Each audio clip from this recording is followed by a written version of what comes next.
എന്തെങ്കിലും content related ആയിട്ടുള്ള അല്ലെങ്കിൽ റിലീസ് സംബന്ധമായ ചോദ്യങ്ങളുണ്ടെങ്കിൽ അതിനോട് ഉത്തരം നൽകാൻ, റിലീസ് സംബന്ധമായ ചോദ്യങ്ങൾക്ക് ഉത്തരം നൽകാൻ ഞാനും, കണ്ടന്റ് റിലേറ്റഡ് ആയിട്ടുള്ള ചോദ്യങ്ങൾക്ക് ഉത്തരം നൽകാൻ ഡയറക്ടറും കൂടെ ഉണ്ട്.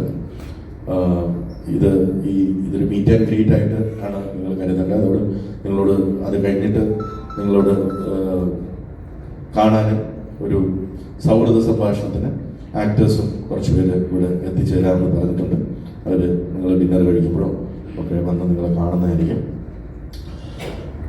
അപ്പോൾ സ്റ്റാർട്ട് ചെയ്യാം. നിങ്ങൾക്ക് ട്രെയിലർ എന്താണ് ശരിക്കും പ്രേക്ഷകർ ആഴത്തിലേക്ക് മനസ്സിലാക്കേണ്ടത്? ഒരു ഫൺ റൈഡ് ആണോ? തീർച്ചയായും. കാരണം ഇന്നലെ ട്രെയിലർ കണ്ടു കഴിഞ്ഞപ്പോൾ തന്നെ ആളുകൾക്ക് മനസ്സിലായത് നമ്മുടെ രാജാവിന്റെ ക്യാരക്ടറൈസേഷൻ ഒരു പ്രത്യേക ഘട്ടത്തിലെത്തുമ്പോൾ നിങ്ങൾ കണ്ടതാണ്. നമ്മുടെ സിനിമയുടെ സ്വഭാവം പൂർണ്ണമായും വെളിവാക്കുകയാണ്. അപ്പോൾ ഇത് കണ്ടപ്പോൾ തന്നെ ഒരുപാട് ഇൻട്രസ്റ്റിംഗ് ആയിട്ടുള്ള തിയറീസ്, സ്പെക്യുലേഷൻസ്, അങ്ങനെ ഒരുപാട് കാര്യങ്ങൾ ഓൺലൈനിൽ ഫ്ലോട്ട് ആവുന്നുണ്ട്.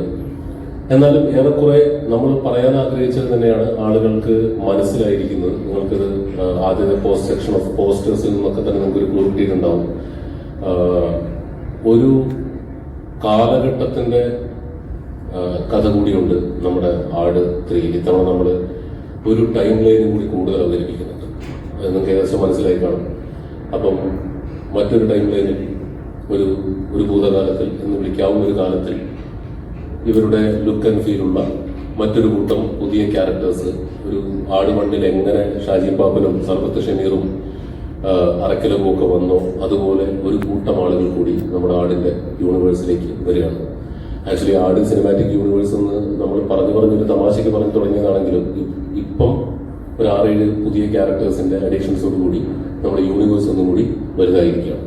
നിങ്ങൾക്ക് അവരെ വേണമെങ്കിൽ മറ്റൊരു ടൈം ലൈനിൽ ജീവിച്ചിരുന്ന അല്ലെങ്കിൽ ജീവിക്കുന്ന ഒരേ രൂപസാദൃശ്യമുള്ള ആളുകൾ എന്ന് വിളിക്കാം, അല്ലെങ്കിൽ പുനർജന്മങ്ങൾ എന്ന് വിളിക്കാം. എങ്ങനെയാണെങ്കിലും നമ്മുടെ പടത്തിലേക്ക് ഒരു ടൈം ലൈൻ കൂടെ ആഡ് ചെയ്യപ്പെടുകയാണ്. ബേസിക് ഫ്ലേവറിലൊന്നും ഒരു മാറ്റവും.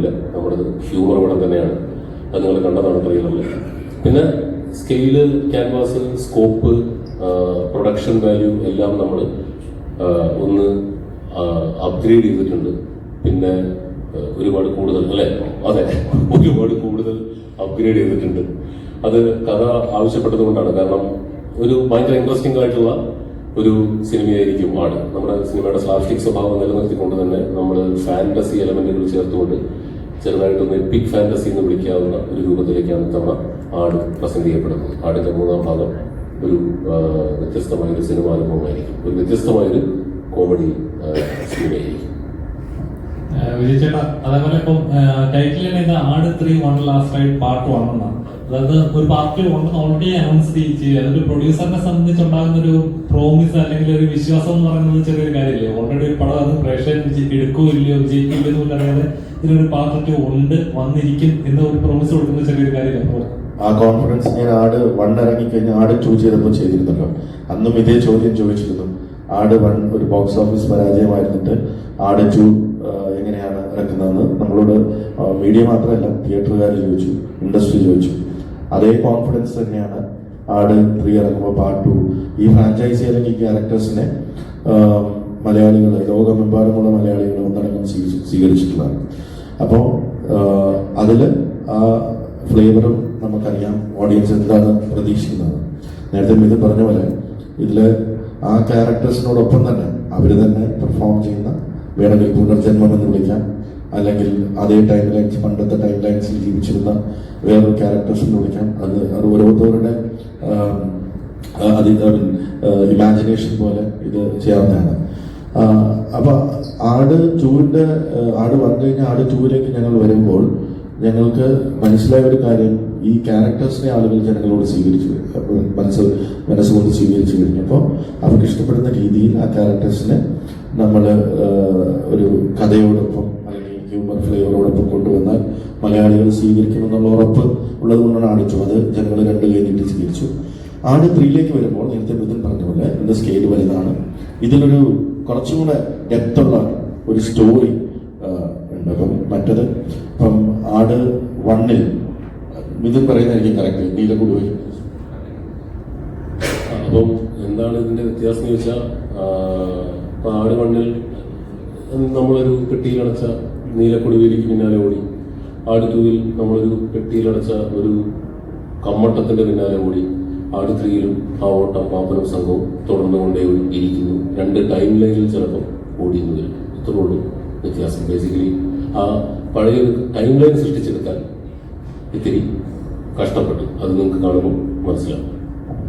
ആ കോൺഫിഡൻസ് തന്നെയാണ് പാർട്ട് 3 എടുക്കാനും. നമുക്കിപ്പോ പാർട്ട് 2-ല് എന്തെങ്കിലും പോരായ്മകൾ ഉണ്ടെന്ന് ജനങ്ങൾ പറഞ്ഞാൽ ഞങ്ങൾ ഈ ഫ്രാഞ്ചൈസി എന്ന് പറയുന്നത് അടുത്ത പാർട്ടിൽ കണ്ടിന്യൂ ചെയ്യുന്നു എന്നുള്ള ഉറപ്പ് നൽകുന്നത് കഥ, അതായത് സിനിമ കാണുമ്പോൾ നിങ്ങൾക്ക് മനസ്സിലാവും അത് എന്തുകൊണ്ടാണ് അങ്ങനെ പറയുന്നതെന്ന്. അത് ആദ്യം ഞങ്ങൾ പറയാതിരുന്നത് ഈ ഓൺലൈൻ മീഡിയയിൽ ഒരുപാട് കഥകൾ വരട്ടെ ഓരോന്നോരോന്നായിട്ട് വരട്ടെ എന്ന് പറഞ്ഞിട്ട് നമുക്ക് ട്രെയിലർ ഇറങ്ങി കഴിഞ്ഞിട്ട് അതിലൂടെ അത് ജനങ്ങളിലേക്ക് എത്തിക്കാം.